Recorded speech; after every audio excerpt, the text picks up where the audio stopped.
Εδώ έχουμε τώρα το τζάκι νερού, το KA306 της Μπουντέρους, το οποίο είναι σε ισχύ 14 kW και από αυτή την ισχύ έχουμε διαθέσιμη τα 7 kW στο νερό, δηλαδή παίρνουμε με τον εναλλάκτη νερού, ο οποίος βρίσκεται εδώ τοποθετημένος εδώ απάνω, τα 7 kW, τα οποία μπορούμε να τα διαχειριστούμε είτε απευθείας σε ένα σύστημα θέρμανσης, είτε μπορούμε να τα πάρουμε και σε ένα δοχείο δρανείας, και τα άλλα 7 kW μας τα δίνει το τζάκι μπροστά, σαν να έχουμε το κλασικό τζάκι το οποίο ακτινοβολεί τη ζέστη του στο χώρο.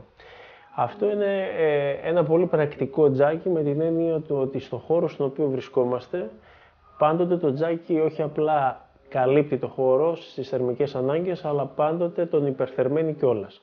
Τα 7 kW ισχύς που το παίρνουμε μπροστά με την ακτινοβολία της φλόγας μας δίνει μια δυνατότητα να καλύψουμε και 60 και 70 τετραγωνικά χώρου. Άρα με ένα πολύ μεγάλο σαλόνι, κουζίνα, καθιστικό, ένα ενιαίο χώρο μέχρι τα 60 και 70 τετραγωνικά. Τα υπόλοιπα όμως 7 kW, επίσης μια σημαντική θερμογόνο δύναμη, η οποία μπορούμε να την εκμεταλλευτούμε για να τη δώσουμε στο υπόλοιπο σύστημα θέρμανσης του σπιτιού μας, το οποίο είτε έχουμε θέρμανση δαπέδου, είτε έχουμε θερμαντικά σώματα, πάντοτε μέσα από ένα δοχείο δρανείας, μπορούμε να την εκμεταλλευτούμε για να καλύψουμε πλέον όλο το υπόλοιπο σπίτι μας. Η διαφορά αυτού του τζακιού σε σχέση με το τζάκι το οποίο είναι το κλασικό ενεργειακό αερόθερμο όμως, που θα μας δώσει τον αέρα, είναι ότι ο αέρας θα πάει ως συνήθως είτε στον χώρο στον οποίο βρίσκεται το τζάκι με μία περσίδα, είτε θα υπάρχει η δυνατότητα να δώσουμε σε έναν παρακείμενο χώρο, ίσως στον από πίσω χώρο αν έχουμε κάποιο υπνοδωμάτιο. Είναι δύσκολο να μεταφέρουμε τον αέρα στα άκρα του σπιτιού μας, διότι χρειάζονται μεγάλες διαδομές αεραγωγών που δεν μπορούν να είναι εμφανείς μέσα στο σπίτι μας. Ενώ εδώ πέρα, αν θα δούμε τώρα, έχουμε τον εναλλάκτη νερό που λέμε στο πίσω μέρος του κόνου, ο οποίος με σωληνώσεις νερού μικρών διατομών, βλέπουμε εδώ πέρα ότι έχουμε σωλήνα χαλκού Φ22 και είναι και μάλιστα υπερεπαρκές. Παίρνουμε το νερό το ζεστό και το διοχετεύουμε μέσα στο δοχείο δρανείας, έτσι κάθε φορά που θα δουλέψει το τζάκι αποθηκεύουμε εκεί την ενέργεια και είτε τη χρειαζόμαστε εκείνη την ώρα είτε τη χρειαζόμαστε άλλο σε κάποια άλλη ώρα της ημέρας, μπορούμε να το χρησιμοποιήσουμε από εκεί. Τώρα, αυτό το σύστημα που είναι εφοδιασμένο το συγκεκριμένο τζάκι, στον υδραυλικό του εναλλάκτη νερού υπάρχουν ουσιαστικά μέσα δύο κυκλώματα. Ένα είναι το κύκλωμα, βλέπουμε εδώ την είσοδο και την έξοδο, η οποία πηγαίνει στο δοχείο δρανείας, και ταυτοχρόνως υπάρχει ένα δευτερεύον κύκλωμα, το οποίο το βλέπουμε εδώ, το οποίο δευτερεύον κύκλωμα είναι η ασφάλεια, έτσι ώστε σε περίπτωση υπερθέρμανσης να μπορέσουμε να διοχετεύσουμε κρύο νερό. Εδώ πέρα έχουμε σωλήνα ίδρευσης ανοιχτή, το οποίο θα μπορέσει να περάσει μέσα το κρύο νερό και να απορροφήσει θερμότητα. Πρόβλημα σε ένα τζάκι νερού σημαντικό έχουμε μόνο στην περίπτωση που δεν μπορούμε να έχουμε κυκλοφορία νερού, επί παραδείγματι σε μια διακοπή ρεύματος. Γι' αυτό και είναι πολύ καλά να εξοπλίζουμε τους κυκλοφορητές που καλύπτουν αυτά, ακόμα και με ένα UPS αντίστοιχο αυτό που καλύπτει τους υπολογιστές. Αλλά εδώ πέρα το τζάκι έχει προνοήσει και μας έχει δώσει τις ασφάλειες οι οποίες δεν θα μας προδώσουν ποτέ. Έχοντας εδώ λοιπόν τη θερμική βαλβίδα ασφαλείας, η οποία από εδώ μεριά παίρνει τη θερμοκρασία με ειδικό αισθητήριο, το οποίο θα βλέπουμε από την άλλη μεριά από το τζάκι. Έχουμε δηλαδή εδώ το σημείο που μετράμε θερμοκρασία. Μόλις δούμε ότι εδώ πέρα έχουμε ξεφύγει πάνω από τους 90 βαθμούς, αμέσως ενεργοποιεί τη βαλβίδα ασφαλείας από την άλλη μεριά, μπαίνει το κρύο νερό, απορροφά την θερμότητα η οποία υπάρχει πλέον συσσωρευμένη μέσα, διότι τα ξύλα συνεχίζουν να καίνε, δεν μπορούμε να τα βγάλουμε.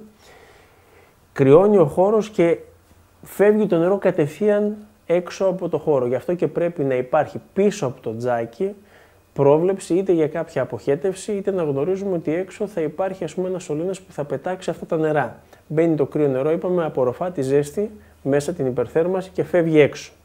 Αυτός είναι ο ένας και ίσως από τους σημαντικότερους συντελεστές ασφάλειας, η θερμική βαλβίδα ασφαλείας. Η δεύτερη βαλβίδα είναι η βαλβίδα πιέσεως, η λεγόμενη, η οποία όταν ανεβεί η πίεση, που είναι και απόρρια της θερμοκρασίας, θα ανοίξει η βαλβίδα ασφαλείας και θα φύγει επίσης έξω από το χώρο, έτσι ώστε να πετάξει τα νερά τα οποία και να ανακουφιστεί το σύστημα. Υπάρχει από πίσω ειδικό σημείο που αδειάζει το σύστημά μας, με αποτέλεσμα να μπορούμε, αν θέλουμε να κάνουμε κάποια δουλειά υδραυλική, δηλαδή έχουμε και την εκένωση του όλου συστήματος από το χαμηλότερο του σημείο, όπως επίσης και έχουμε και ένα αυτόματο εξαριστικό πίσω ακριβώς από την καμινάδα μας, το οποίο βοηθάει στην εξαέρωση τυχόν αέρα που πάει και θα συσσωρευτεί πάνω στον εναλλάκτη και δεν θα μας επιτρέπει τη ροή του νερού.